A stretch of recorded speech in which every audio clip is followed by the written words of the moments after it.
तो दोस्तों last part में आपका स्वागत है। ये इस चैप्टर का लास्ट पार्ट है और मैंने लास्ट जो इससे पहले जो पार्ट बनाया था उसमें मैंने ये भी बताया था आपको कि ये वाला पार्ट काफी ज्यादा इंपॉर्टेंट होगा, अपने आप में काफी ज्यादा इंपॉर्टेंट होगा। एक क्वेश्चन आपको यहां से कहीं ना कहीं से देखने को मिलेगा ही मिलेगा। क्लियर है?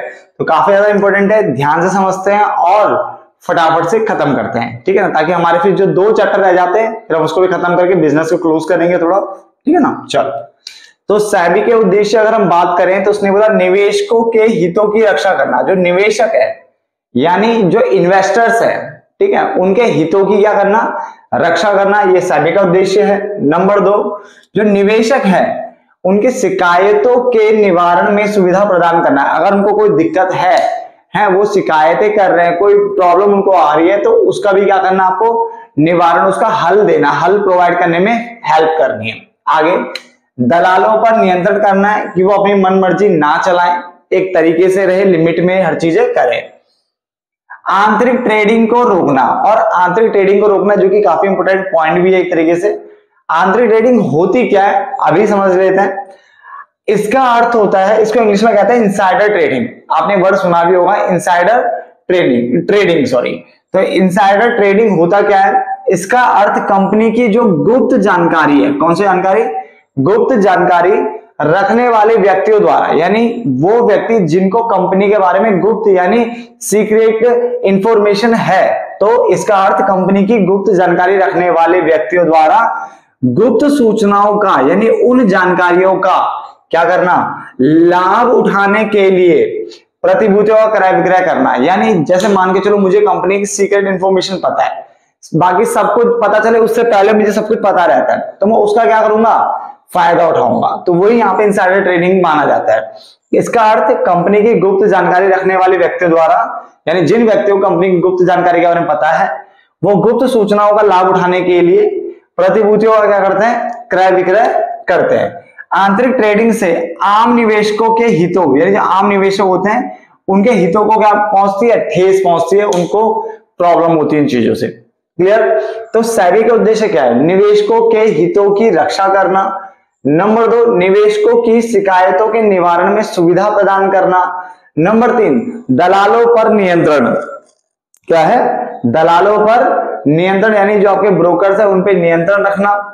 नंबर 4 जो यहाँ पे है वो है आपका आंतरिक ट्रेडिंग को रोकना, जिसको मैंने बता दिया आंतरिक ट्रेडिंग होती क्या है। और उसके बाद है शेयर बाजार का नियमन करना। नियमन मतलब संचालन करना, चलाना, तो शेयर बाजार को चलाना। तो ये इसके 5 उद्देश्य होते हैं। क्लियर हो गया? इसको प्लीज रट्टा मार देना, इंपोर्टेंट पॉइंट है ये वाला सारा, ठीक है ना, कि निवेशकों के हितों की रक्षा करना, निवेशकों की शिकायतों के निवारण में सुविधा प्रदान करना, दलालों पर नियंत्रण रखना, आंतरिक ट्रेडिंग को रोकना और शेयर बाजारों का नियमन। उसके बाद आता है हमारा सेबी के कार्य क्या है। तीनों कार्य बहुत इंपॉर्टेंट है, याद रखना। तीनों के तीनों जो अच्छे कार्य, जो तीनों के तीनों कार्य, इनको अच्छे से रट्टा मार लेना है, ठीक है ना। पहला है संचालन संबंधी कार्य, संचालन को नियमन भी बोलते हैं, तो संचालन संबंधी कार्य। नंबर 2, विकासात्मक, जिसको हम बोलते हैं विकास संबंधी कार्य। और नंबर 3, संरचनात्मक होना चाहिए ना, संरचनात्मक, हाँ एक है ना, जिसको हम बोलते हैं सुरक्षात्मक कार्य। इसको सही करेंगे, ठीक है ना। एक मिनट मार्कर ले लेता हूं।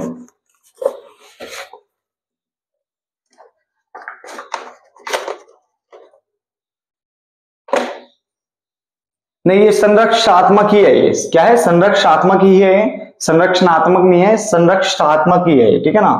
तो संचालन संबंधी कार्य यानी नियमन संबंधी कार्य, विकासात्मक कार्य यानी विकास संबंधी कार्य, और ये सुरक्षात्मक बोलो या संरक्षात्मक बोलो कार्य, ठीक है ना, यही है, सही है उस पर, ठीक है ना। तो अब बात करते हैं सबसे पहले संचालन संबंधी कार्य है क्या। तो इसने बोला अधिनियम, सबसे पहले संचालन में क्या क्या देखने को मिलता है। अधिनियम के उद्देश्य, अधिनियम मतलब होता है एक्ट, तो एक्ट के उद्देश्यों को पूरा करने के लिए, एक्ट के उद्देश्यों को पूरा करने के लिए शुल्क यानी फीस और अन्य प्रभार मतलब होता है चार्जेस लगाना। तो उसका मतलब एक्ट का जो उद्देश्य है, ठीक है, ऑब्जेक्टिव है, उसको पूरा करने के लिए शुल्क मतलब होता है फीस और अन्य प्रभार मतलब चार्जेस लगाना। तो शुल्क और चार्जेस को निर्धारित करना और उनको लगाना, पहला पॉइंट ये है। नंबर 2, बड़ी कंपनियों द्वारा, अगर बड़ी कंपनियां जो है छोटी कंपनियों का क्रय करने संबंधी, अगर बड़ी कंपनी छोटी कंपनी को क्रय कर रही है या उससे संबंधित कोई बात है, तो लगाई जाने वाली जो बोलियां होती है, बोलियां मतलब बिट्स जो लगती है ना, बोली जो लगती है उस पर नियंत्रण रखना। तो 2 पॉइंट ये हो गए आपके। तीसरा, दलालों व उपदलालों, दलालों व उपदलालों द्वारा जो दलालों एवं उपदलालों तथा बाजार के जो अन्य खिलाड़ी हैं उनका क्या करना, पंजीकरण करना। पंजीकरण मतलब रजिस्ट्रेशन करना। तो 3 पॉइंट समझिए प्लीज ध्यान से। पहला, अधिनियम के उद्देश्य को पूरा करने के लिए जो फीस है यानी शुल्क और जो चार्जेस यानी अन्य प्रभार लगाना। नंबर 2, बड़ी कंपनियों द्वारा छोटी कंपनियों को क्रय करने संबंधी, यानी अगर बड़ी company, big company small companies को क्रय कर रही है तो उससे संबंधित जो बोलियां लगाई जाती है तो उस पर भी नियंत्रण रखना है। क्या रखना है? नियंत्रण रखना है। नंबर 3, दलालों एवं उपदलालों तथा बाजार के जितने भी अन्य खिलाड़ी होते हैं जो मार्केट में खेलते हैं, मार्केट में एक्टिव रोल प्ले करते हैं, उनका क्या करना है? पंजीकरण करना। तो जो वहां पे खिलाड़ी जो मार्केट में दिखेंगे, शेयर बाजार में दिखेंगे, उनका पंजीकरण करना होता है।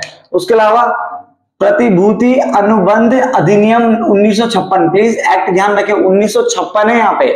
तो प्रतिभूति अनुबंध अधिनियम जो 1956 है के अंतर्गत दिए गए अधिकारों को, यानी इसके अंतर्गत जितने भी अधिकार दिए गए हैं उनको क्या करना? निष्पादित करना और क्रियान्वित करना। क्या करना? निष्पादित करना और क्रियान्वित करना, जो कि भारत सरकार द्वारा सौंपे जा सकते हैं। तो क्या बोला इसने? जो प्रतिभूति अनुबंध अधिनियम 1956 के अंतर्गत जो अधिकार दिए गए, तो दिए गए अधिकारों को निष्पादित करना, क्रियान्वित करना, ताकि वो लगे चलते रहें, जो कि भारत सरकार द्वारा सौंपे जा सकते हैं। ठीक है ना। आगे म्यूचुअल फंड, आजकल कॉमन सा ब्रेक आपको एडवर्टाइजमेंट दिख जाता है म्यूचुअल फंड का। तो म्यूचुअल फंडों का भी क्या करना? पंजीकरण करना और उनको भी नियमन करना, यानी उनका संचालन करना, ये भी इसी में आता है। और शेयर बाजार में किए जाने वाले जो व्यवसाय है उसका क्या करना? संचालन करना। तो शेयर बाजार में जितना भी काम होता है उसका संचालन करना। ध्यान से समझिए बेटे, बहुत इंपॉर्टेंट पार्ट है ये आपका, पार्ट नंबर 6। और मैंने ये बोला भी ये लास्ट पार्ट है आपका, तो प्लीज ध्यान से सुने। पहला मैंने आपको बोला सेबी का उद्देश्य, मैं बार बार रिपीट कर रहा हूं आपके लिए ताकि आप बार बार सुनो उस चीज को, यहीं पे याद हो जाएगा। एक तो निवेशकों के हितों की रक्षा करना। नंबर 2, निवेशकों के शिकायतों के निवारण में सुविधा प्रदान करना। नंबर 3, दलालों पर नियंत्रण। नंबर 4, आंतरिक ट्रेडिंग को रोकना। और नंबर 5, शेयर बाजारों का नियमन यानी संचालन। ये उसके उद्देश्य है। आंतरिक ट्रेडिंग मतलब होता है इनसाइडर ट्रेडिंग, जिसमें मैंने बोला है कि इसका अर्थ कंपनी की गुप्त जानकारी रखने वाले व्यक्तियों द्वारा गुप्त सूचनाओं का लाभ उठाने के लिए जो प्रतिभूति है उनका क्रय विक्रय करना है। ठीक है ना। उन सूचनाओं के माध्यम से क्या करते हैं? फायदा उठाने के लिए प्रतिभूति को खरीदते और बेचते हैं, उसके हिसाब से जो सूचना उसके हिसाब से बेचते खरीदते हैं। आंतरिक ट्रेडिंग से आम निवेशकों के हितों को ठेस पहुंचती है। थोड़ी आवाज में दिक्कत आ रही होगी, गले में दिक्कत है, इसका थोड़ा है ना, वर्ड्स बोलने में भी दिक्कत हो रही है, पर ध्यान से सुने। ठीक है। सेबी के जो कार्य होते हैं उसमें संचालन संबंधी कार्य है, नियमन संबंधी कार्य बोल सकते हो, विकासात्मक कार्य यानी विकास संबंधी कार्य, और संरक्षात्मक कार्य यानी सुरक्षात्मक कार्य। संचालन संबंधी कार्य में मैंने पहले बताया कि जो अधिनियम है उसके उद्देश्य को पूरा करने के लिए शुल्क यानी फीस व अन्य प्रभार, प्रभार मतलब चार्जेस लगाना। नंबर 2, यहाँ पे फीस लिख सकते हो, ठीक है ना, फीस, तभी समझ में आ जाएगा। बड़ी कंपनियों द्वारा छोटी कंपनियों को क्रय करने संबंधी जो बोलियां लगाई जाती है उस पर भी नियंत्रण रखना। 2 पॉइंट सिंपल से। नंबर 3, दलालों एवं उपदलालों तथा जो बाजार में जितने भी अन्य खिलाड़ी हैं उनका पंजीकरण रजिस्ट्रेशन करना। प्रतिभूति अनुबंध अधिनियम 1956 के अंतर्गत दिए गए अधिकारों को निष्पादित एवं क्रियान्वित करना। उनको क्या करना? निष्पादित क्रियान्वित करना, जो कि भारत सरकार द्वारा सौंपे जा सकते हैं। आगे म्यूचुअल फंडों का पंजीकरण एवं नियमन करना, यानी जो म्यूचुअल फंड है उनका भी क्या करना है? पंजीकरण यानी रजिस्ट्रेशन और नियमन मतलब संचालन करना। और शेयर बाजार में जितने भी व्यवसाय होते किए जाने व्यवसाय उनका संचालन करना। यहां तो समझ में आ गया। 80% वीडियो कंप्लीट हो चुकी है, इन पे ध्यान दीजिए। विकास संबंधी कार्य में क्या क्या है?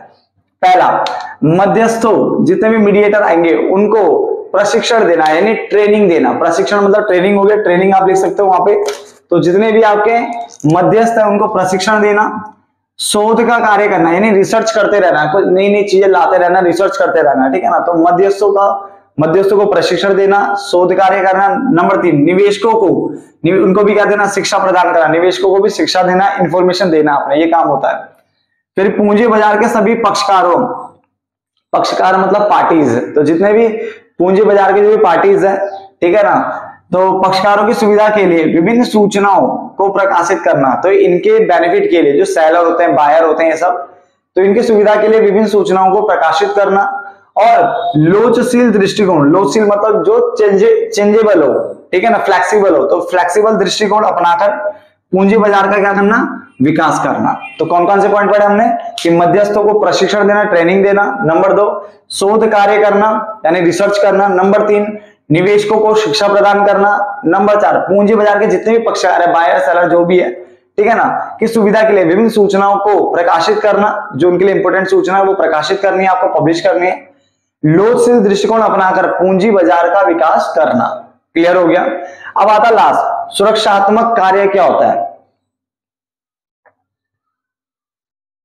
हाँ, मैं ही इससे पहले गलत पढ़ रहा था ना, यहाँ पे मैं संरचनात्मक पढ़ रहा था। संरचनात्मक मतलब मुझे लगा संरचनात्मक लिखा हुआ है, ये सुरक्षात्मक साफ साफ लिखा हुआ है, ठीक है ना, तो ध्यान रखना।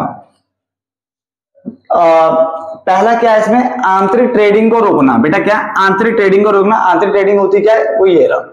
समझा ना मैं क्या बोल रहा हूँ, क्योंकि दो पॉइंट बड़े सिंपल से थे कि संचालन संबंधी कार्य है और विकास संबंधी कार्य, इसको बोलना कोई दिक्कत नहीं। ये सुरक्षात्मक है दिख रहा है, और संरक्षात्मक है ये भी दिख रहा है। मैं इसको संरचनात्मक पढ़ रहा था, मुझे लगा संरचना लिखा हुआ है, ठीक है, मैंने बड़े संरक्षात्मक है, सुरक्षात्मक बोल लो, ठीक है ना, कोई दिक्कत तो नहीं है। तो सुरक्षात्मक कार्य में अगर हम बात करें तो आंतरिक ट्रेडिंग को रोकना, यानी जो धोखाधड़ी टाइप का ड्रामेबाजी होती है, अंदर ही अंदर से गुप्त सूचना का लाभ उठाते हैं कुछ लोग, ऐसी चीजों को रोकना है। प्रतिभूति बाजार में जो धोखाधड़ी होती है और अनुचित जो कार्य होते हैं उन पर प्रतिबंध लगाना, रोक लगाना उस पर, ठीक है ना। निवेशकों की सुरक्षा के लिए क्या करना, उचित कदम उठाना। तो 3 पॉइंट बड़े सिंपल से हैं, आंतरिक ट्रेडिंग को रोकना, प्रतिभूति बाजार में धोखाधड़ी एवं अनुचित जो कार्य होते हैं उन पर प्रतिबंध लगाना, निवेशकों की सुरक्षा के लिए उचित कदम उठाना है। समझ में आ गया। फिर प्रतिभूति बाजार में आचार संहिता, बेटे अचार नहीं है, अचार तो आप घर में खाते हो, ठीक है बेटे, आचार है, आचार बोल, थोड़ा गले में दिक्कत है, आचार आ लगा है, ठीक है ना। तो आचार संहिता मतलब कोड ऑफ कंडक्ट, ठीक है ना, लागू करना, मतलब प्रॉपर रूल्स कोड कंडक्ट होता है ना, ठीक है ना, वो आपको लागू करना है। तो प्रतिभूति बाजार में आचार संहिता लागू करना एवं बढ़ाना, ठीक है, ताकि लोग इसको अपनाएं।